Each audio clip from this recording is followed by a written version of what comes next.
حضرت ابو ہریرہ رضی اللہ تعالیٰ عنہ فرماتے کہ بابا جی نبی پاک کی بارگاہ میں آئے اور جب وہ واپس جانے لگے تو میں نے عمر پوچھی تو عمر تھی 96 سال.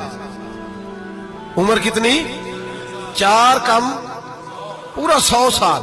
کہتے ہیں بزرگ جب آئے نا تو یہ بھویں جو ہے نا ان کی سفید ہو کے تو یوں آنکھوں پہ آ گئی. بڑی چھڑی بابا جی نے پکڑی ہوئی اور دونوں ہاتھ پکڑ کے نا چھڑی کے اوپر جھکے ہوئے ہیں ایک جانب. قربان جاؤں.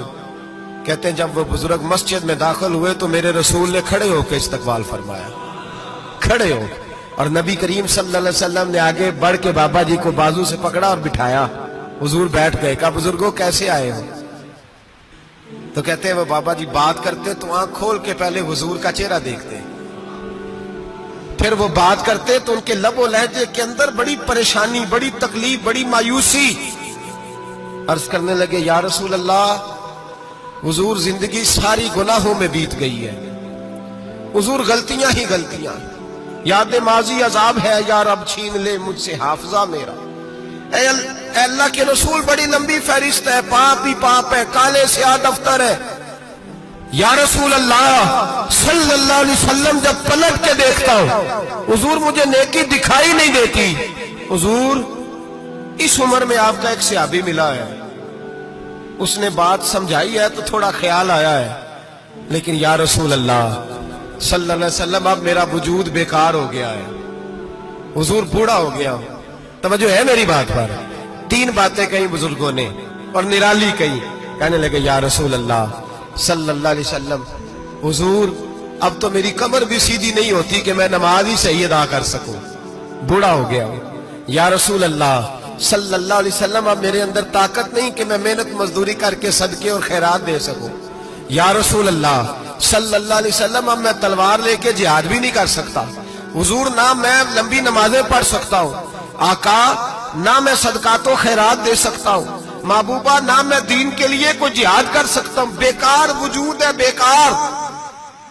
بیکار وجود کو تو گھر والے برداشت نہیں کرتے, بچے دعا کرتے یا اللہ ابا جی کو پردہ دے دے, اماں کو پردہ دے دے. بیکار ہو گیا ہوں اور آج آیا ہوں تو مجھ بیکار کو میرا رب قبول کر لے گا. آج کلمہ پڑھوں تو بیکار ہوں, کسی کام کا نہیں, نہ نماز نہ صدقات نہ جہاد, قبول کر لے گا. حضرت ابو ہریرہ فرماتے ہیں جیسے برسات میں بارش کی جھڑی لگتی ہے, یوں مصطفیٰ کی آنکھوں سے جھڑی لگ گئی. حضور کھل کے روئے, کھل کے. اور میرے حبیب پاک نے فرمایا بزرگوں بڑے مجاہد ہیں, دین کے لیے جہاد کرنے والے بڑے ہیں, رب کریم کو آپ کی تلوار کی اتنی حاجت نہیں. اور فرمایا اس کے خزانے کوئی خالی تو نہیں کہ آپ ہی گویا صدقہ دیں گے تو بھرے جائیں گے. اور فرمایا پھر رب کریم کی شان میں اضافہ نہیں کرتی عبادتیں, وہ تو بندے کو نفع دیتی ہیں. میں بزرگوں نہ آپ جہاد کریں نہ آپ صدقات دیں, لا لمبی نمازیں پڑھیں, آپ صدق دل سے آ جائیں. اللہ کے رسول کا وعدہ ہے رب آپ کو بغیر حساب کتاب جنت عطا فرما دے گا.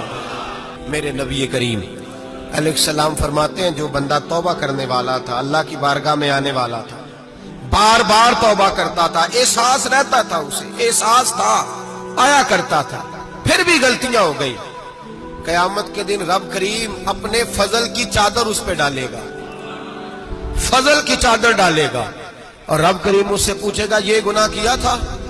اور نبی پاک فرماتے ہیں اس نے بڑے بھی گناہ کیے, اللہ چھوٹے چھوٹے گناہوں کے بارے میں پوچھے گا. یہ غلطی کی تھی, یہ گناہ, بندہ ڈر رہا ہے, وہ کہہ رہا ہے پتہ نہیں سزا کیا ملے گی, چونکہ دنیا میں بھی ڈرتا رہا, یہاں بھی ڈر رہا ہے. شرط یہ ہے کہ احساس والا ہو, آتا رہو. پھر بھی غلطیاں ہو گئی, خیال کرتا تھا, محنت کرتا تھا, نیک ہونے کی جدوجہد کرتا تھا, کوتاہیاں رہ گئی. یہ گناہ کیا تھا یا اللہ بھول گیا تھا, یہ گناہ کیا اللہ مجھ سے غلطی ہو, یہاں بھی کیا تھا یا اللہ غلطی ہو گئی. نبی پاک صلی اللہ علیہ وسلم فرماتے چھوٹے چھوٹے گناہ اللہ دکھا رہا ہے اور اسے کہہ رہا ہے یہ کیا تھا, مانتا جا رہا ہے. رب کریم فرماتا ہے پتہ ہے میں تیرے ساتھ کیا کرنے والا ہوں, ٹانگیں کانپ گئی, یا اللہ پتہ نہیں. فرمایا میں تجھے ان گناہوں کے بدلے نیکیاں دینے لگا ہوں, ان گناہوں کے بدلے نیکیاں.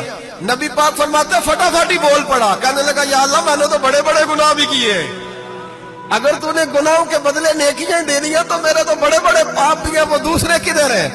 میرے حبیب کریم علیہ السلام فرماتے ہیں رب مسکرائے گا جو رب کی شان کے لائق ہے. اللہ فرمائے گا تیرے دل میں احساس تھا، تو آیا کرتا تھا، تو توبہ کرتا تھا، تو میری بارگاہ ناز میں آتا تھا، پتہ تیرے اوپر چادر کیوں ڈالی ہے؟ یا اللہ نہیں، فرمایا میں تجھے اپنی رحمت کی چادر میں چھپا کے جنت میں داخل کر دوں.